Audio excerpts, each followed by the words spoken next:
Hello दोस्तों, आपका स्वागत है हमारे चैनल जीके मास्टर में। और आज हम लोग बात करेंगे बीपीएससी शिक्षक बहाली के तीसरे चरण के कक्षा 1 से 5 का फाइनल आंसर की बीपीएससी आयोग के द्वारा रविवार को जारी कर दिया गया।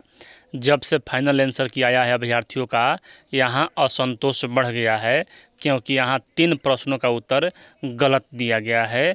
और बीपीएससी में यह पहला मामला नहीं है। बीपीएससी सिविल सर्विस एग्जाम में भी यहाँ 48वीं बीपीएससी रद्द हुआ था। 64वीं में 12 क्वेश्चन गलत हुए थे, 67वीं में 8 क्वेश्चन गलत हुआ था। फिर हाईकोर्ट के आदेश के बाद इसे सही किया गया था। तो चलिए आपको पूरी अपडेट दिखाते हैं कि इस टीआरई 3 में क्या यही होने वाला है और एग्ज़ाम का जो कि रिजल्ट है उसमें डिले होगा। तो यह तो निश्चित है, क्योंकि कोई भी रिजल्ट जारी किया जाता है जब उस पर कोई केस नहीं रहता है। चलिए आपको पूरी अपडेट यहाँ बताते हैं। अभ्यर्थी बोले बीपीएससी ने 3 सवालों के गलत दिए जवाब। टीआरई 3 के आंसर की को लेकर विवाद, छात्र नेता ने कहा कि धांधली की है तैयारी।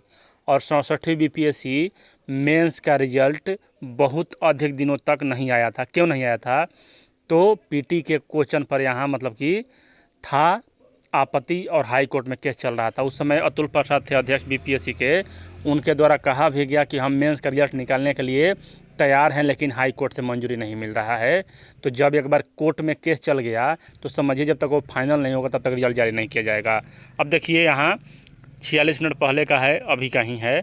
आगे कहा जा रहा है कि बीपीएससी टीआरई 3 का फाइनल आंसर की रविवार को जारी किया गया था। इसके बाद 3 सवालों के जवाब ने विवाद पैदा कर दिया है। अभ्यर्थियों का आरोप है कि 3 सवालों के जवाब बीपीएससी की तरफ से गलत दिए गए हैं।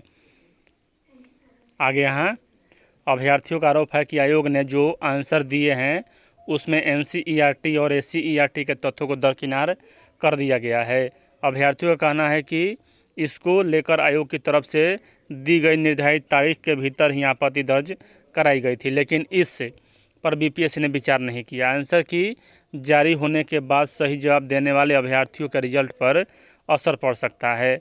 वहीं छात्र नेता दिलीप कुमार का कहना है कि आयोग की तरफ से जानबूझकर गलती की गई है ताकि धांधली और सेटिंग हो सके। और आगे यहाँ जानिए कौन सा 3 सवाल पर हुआ है विवाद। अभ्यर्थियों का कहना है कि सवाल यह था कि बिहार की सबसे पुरानी नदी घाटी कौन सी है। तो बीपीएससी ने उत्तर दिया है दामोदर नदी घाटी, जबकि एससीईआरटी और एनसीईआरटी के किताबों में इसमें सोन नदी घाटी परियोजना बताया गया है। और यहाँ देखिए सोन नदी होगा, क्योंकि जो दामोदर नदी घाटी कहा जा रहा है यह अब झारखंड में चला गया है। और सरासर यह क्वेश्चन कि जो आंसर है बीपीएससी का वह पूरी तरह से गलत है, क्योंकि दामोदर नदी घाटी बिहार में चलता ही नहीं है। उस समय झारखंड में चलता था। लेकिन अभी जो यहाँ किसी भी किताब में देख लीजिए सोन नदी ही देता है। और सरकारी कि जो किताब का रिस्पॉन्स लेती है तो एनसीईआरटी एससीईआरटी इसमें दिया हुआ है। वहीं दूसरा सवाल था कि वायुमंडल अधिकतम गर्मी कहाँ से प्राप्त करता है। तो आयोग ने उत्तर दिया है दीर्घ पार्थिव तरंग से। अभ्यर्थियों का कहना है कि एनसीईआरटी के अनुसार सही जवाब सूर्य होना चाहिए। और किसी भी यहाँ कि परीक्षा में एक एक प्रश्न क्या आधा आधा प्रश्न कितना अभ्यर्थी तो यहाँ उम्र सीमा के चलते छट जाते हैं। तो यह सोचने वाली बात है। जो अभ्यर्थी को लगता है कि यहाँ सही आंसर है वह कि किसी प्रकार का कोई बात करते हैं, लेकिन जब वो जो गलत है वह गलत है। इन 3 सवालों पर हुआ विवाद। सवाल 1, बिहार की सबसे पुरानी नदी घाटी परियोजना कौन सी है? तो सोन होगा। बीपीएससी ने उत्तर दिया दामोदर घाटी नदी परियोजना, जबकि एनसीईआरटी एससीईआरटी की किताबों में से सोन नदी घाटी परियोजना बताया गया है। सवाल 2 में वायुमंडल अधिकतम ऊर्जा कहाँ से प्राप्त करता है? तो बीपीएससी ने उत्तर दिया है दीर्घ पार्थिव तरंग से। और एनसीईआरटी के अनुसार सही जवाब सूर्य होना चाहिए। 3 सवाल क्या है? तो अम्लीय वर्षा के CO2 जिम्मेदार है या NO2? तो बीपीएससी ने उत्तर दिया है दोनों। तो देखिए यहाँ SO2 और NO2 होता है, तो CO2 हाँ उसमें भी हो सकता है, दोनों तो इसमें होना ही चाहिए। और बाकी यहाँ आगे कहा जाए तीसरा सवाल CO2 जिम्मेदार है या NO2? तो आयोग ने उत्तर दिया है दोनों।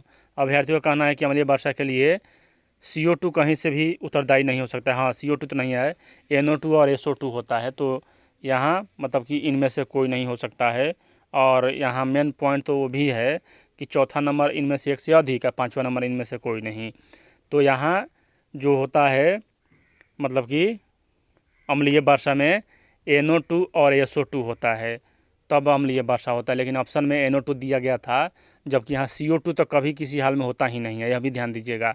भले आयोग NO2 को बदल कर नॉन ऑफ दीज कर दे, क्योंकि 2 ऑप्शन होता है, लेकिन यहाँ CO2 तक किसी भी हालत में नहीं होता है। उसके बाद BPSC का पुराना खेल है। छात्र नेता दिलीप कुमार का कहना है कि तीसरे चरण की शिक्षक भर्ती परीक्षा के आंसर की में कुछ गलतियां नज़र आ रही है। कई सवालों के जवाब गलत हैं। आंसर की के आधार पर ही OMR शीट की जांच होगी और मेरिट लिस्ट बनेगी। BPSC जल्द से जल्द इन सभी सवालों का सही उत्तर जारी करे और इसी के हिसाब से मेरिट लिस्ट तैयार करे। देखिए यहाँ छात्र नेता दिलीप कुमार के द्वारा क्या कहा जा रहा है कि BPSC के पास एक्सपर्ट है जो हर सवाल का जवाब तैयार करते हैं। तो फिर ऐसा क्यों हो रहा है कि जानबूझकर गलत उत्तर दिया जा रहा है, ताकि जो मेरिट वाले स्टूडेंट हैं उन्हें बाहर कर दिया जाए और इसमें धांधली और सेटिंग की जा सके। छात्र नेता दिलीप कुमार। और ऐसे में इस आंसर की पर BPSC मेरिट तैयार कर दिया जा गया, कई मेधावी अभ्यर्थी इस परीक्षा से बाहर हो जाएंगे। BPSC में 2022 तक यह आंसर की में खूब धांधली खेल हुआ था।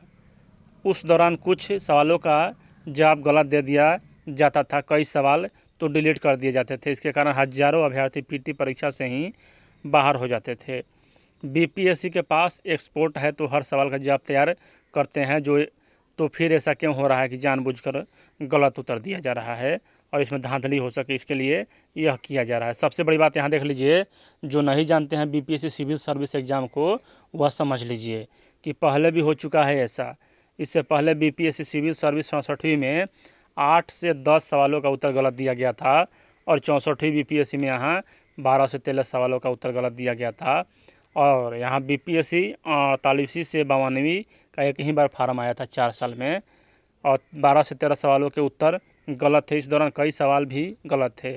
मामला हाई कोर्ट गया और परीक्षा को रद्द किया गया था। वहीं जब मामला सुप्रीम कोर्ट पहुंचा तो जितने पोटेंशियल थे उनका अलग से एग्ज़ाम लिया गया था। बताइए, तो BPSC का इतिहास पुराना था, अब पुराना है, तो जो भी क्वेश्चन यहाँ गलत है उस पर विचार करना चाहिए, अन्यथा हाई कोर्ट जाना तो तय है।